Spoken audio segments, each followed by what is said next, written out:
जब भी आपके बेबी नहीं होता तो आपकी वाइफ के सारे टेस्ट होते हैं। आपके भी टेस्ट साथ में होने ज़रूरी हैं क्योंकि आप 50% के भागीदार हैं। इस वीडियो में आपको मैं बताऊंगा the right way of giving semen analysis, और सीमेन एनालिसिस से करने से पहले आपको क्या क्या करना है जो आपकी रिपोर्ट ख़राब ना आए। क्योंकि कभी कभी होता क्या है, वो सारे काम करते हैं जिससे रिपोर्ट ख़राब आए, फिर रिपोर्ट ख़राब आती है, फिर आप कष्ट में पड़ते हैं, कहानी वहीं से बिगड़ जाती है। यही कारण है कि मैं इस वीडियो में आपको ये भी बताऊंगा, और मैं आपको ये भी बताऊंगा कि इसमें कुछ पैरामीटर्स का इम्पोर्टेंस क्या है।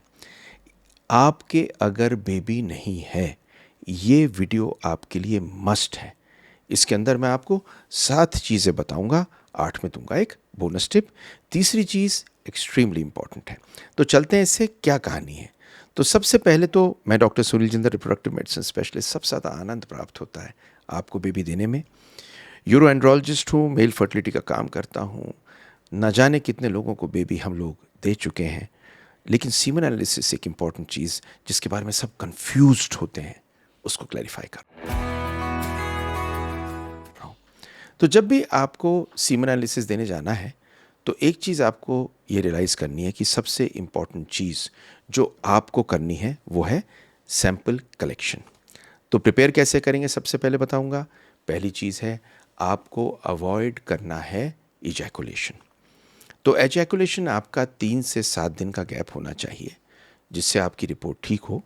3 दिन इसलिए क्योंकि 3 दिन में जो भी स्पर्म आपके बनेंगे वो कलेक्ट होंगे, और वो एक पर्टिकुलर WHO का क्राइटेरिया है कि 3 दिन कम से कम होने चाहिए।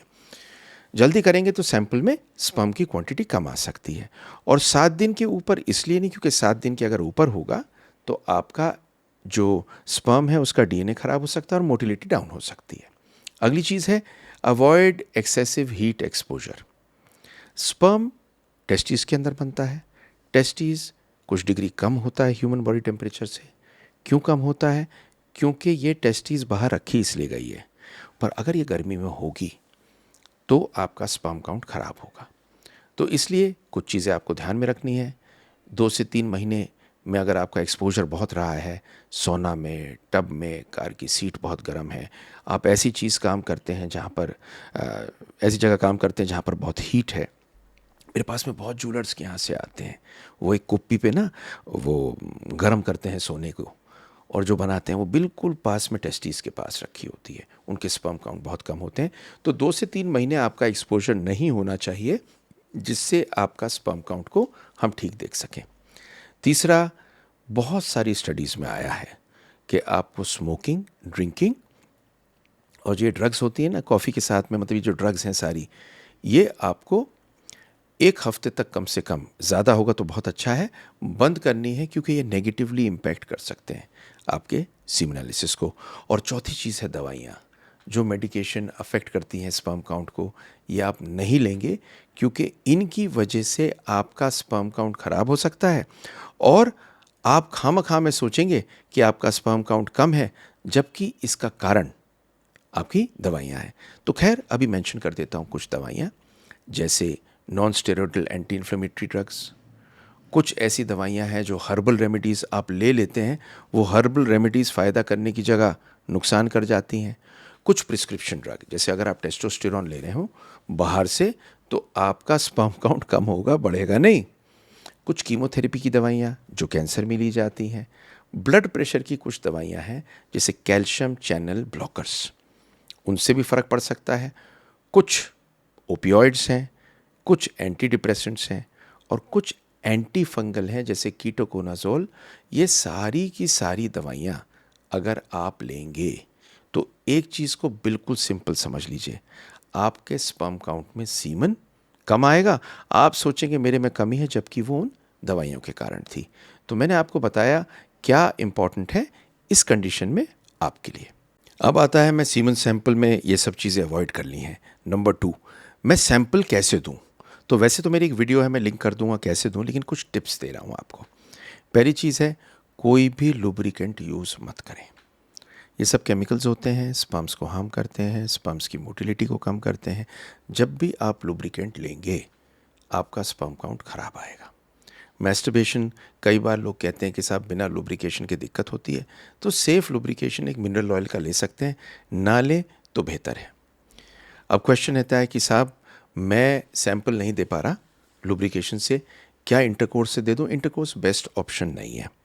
अगर बिल्कुल नहीं दे पाते तो स्पेशल कॉन्डोम होते हैं, उनसे आप दे सकते हैं। अब तीसरी चीज़, कुछ मेरे पास में पेशेंट्स आते हैं, ये कहते हैं मैं देना नहीं चाहता। अब ना देने के 3 कारण होते हैं जो मैंने देखा।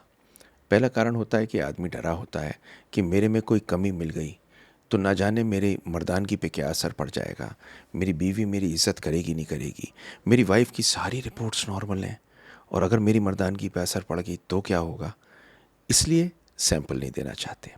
नंबर 2, कुछ लोग ये सोचते हैं या टेंशन इतनी हो जाती है उनको कि वो हॉस्पिटल में आके सैंपल दे नहीं पाते, डर के मारे कलेक्शन नहीं कर पाते। और तीसरा, किसी किसी के कुछ रीजंस होते हैं अपने पर्सनल, कुछ उसे रिलीजियस कह देते हैं, वो एक अलग कहानी होती है। लेकिन एक चीज़ को समझिए, आपका अगर बेबी होना है तो आपको सैंपल देना होगा और देना ज़रूरी है। फिर आते हैं कि साहब ये WHO की गाइडलाइंस क्या है नॉर्मल सीमेन एनालिसिस की। तो WHO की गाइडलाइन पे एक पूरी वीडियो डिटेल में बनाऊंगा, लेकिन मोटा मोटा आपको बता दूं इन्होंने किया क्या।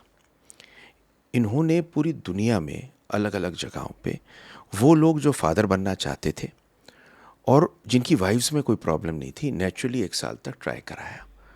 और जो लोग प्रेग्नेंट हुए उनमें उन्होंने सबको नंबर किया एक परसेंटाइल के हिसाब से, नीचे से ऊपर तक, और देखा 5th परसेंटाइल वो थी जो उन्होंने अपने एनालिसिस में डाली। तो वो नॉर्मल नहीं है, 5th परसेंटाइल है। अब क्या क्या चीज़ें हैं देखिए। वॉल्यूम, सबसे पहले वॉल्यूम होता है आपका वीर्य है कितना। आपके वीर्य के अंदर सिर्फ 5% स्पर्म है, बाकी लिक्विड प्रोस्टेट से, सेमिनल वेसिकल से और बल्बोयूरेथ्रल ग्लैंड से बना है। और इसके अंदर वो सारी चीज़ें होती हैं स्पर्म को प्रोटेक्ट करने वाली, और सेमिनल वेसिकल से प्रोटेक्ट करने वाली तो जिंक होती है प्रोस्टेट से, और इनको खुराक देने के लिए सेमिनल वेसिकल से लिक्विड बनता है। अब कितना होना चाहिए? 2 से 5 ml के बीच में, मोटा मोटा समझ लीजिए 1 चम्मच जितना होना चाहिए। अगर कम है इसका मतलब कहीं ना कहीं रुकावट है या हॉर्मोन्स में कोई कमी है। अब आता है साहब टोटल स्पर्म नंबर कितना होना चाहिए। तो टोटल स्पर्म नंबर 1 ml में कम से कम 15 मिलियन होना चाहिए, और पूरे के अंदर कम से कम 40 और कभी कभी 300 मिलियन तक होता है। अगर ये कम होता है इसका मतलब ओलिगोस्पर्मिया है, कम स्पर्म है, बेबी पैदा करना मुश्किल हो सकता है। फिर आती है स्पर्म कॉन्सेंट्रेशन। 1 ml का मैंने आपको बताया स्पर्म कॉन्सेंट्रेशन, इसे बोलते हैं स्पर्म कॉन्सेंट्रेशन। फिर हम देखते हैं स्पर्म की मोटिलिटी। मोटिलिटी एक ऐसी चीज़ है जो रफ्तार से स्पर्म अंडे तक पहुंचता है। ये मोटिलिटी नहीं होगी तो बेबी पैदा नहीं होगा। तो क्या करेंगे? 40% कम से कम, मोटा मोटा बता रहा हूँ आपको, कम से कम मोटिलिटी होनी चाहिए। कम होगी तो प्रेगनेंसी होनी दिक्कत होगी। फिर होता है वाइबिलिटी एंड वाइटैलिटी। ये क्या है? जिंदा कितने हैं।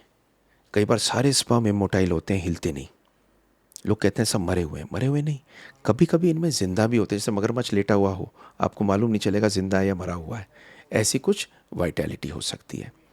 तो आपको एक टिप देता हूँ, बोनस टिप। बोनस टिप ये है कि आप फर्टिलिटी, अगर आप नॉर्मल इंटरकोर्स करते हैं, कोई भी लुब्रिकेंट सेफ यूज़ करें। मेरी एक वीडियो है, नहीं तो जो आपके स्पर्म्स हैं ये और दिक्कत में आएंगे। मॉर्फोलॉजी बड़ी इंपॉर्टेंट है, मतलब स्पर्म की बनावट में अच्छी तरह से अगर चेक किया जाए तो कम से कम 4% की बनावट ठीक होनी चाहिए। ये सारी चीज़ें स्पर्म काउंट के लिए इम्पॉर्टेंट है। अब अगर एबनॉर्मल है तो क्या करें? एबनॉर्मल है तो टेंशन ना करें, 1 महीने के गैप पे दोबारा कराएं। ये बोनस टिप है आपके लिए। और अगर 1 महीने के गैप पे दोबारा खराब आता है तब डॉक्टर पे अवश्य चले जाएं। बल्कि मैं तो कहूँगा पहली बार के बाद में ही डॉक्टर के पास चले जाएं। मैंने आपको सीमन एनालिसिस के बारे में वो सब चीज़ें बताई जिनको देखने के बाद में आप और समझने के बाद में आपको सीमन एनालिसिस कराना है अगर आपके बेबी नहीं हो रहा। लाइक शेयर सब्सक्राइब कर दीजिए, न जाने किस पे पहुंचे और उसका फ़ायदा हो जाए। और देखिए मेरी नेक्स्ट वीडियो।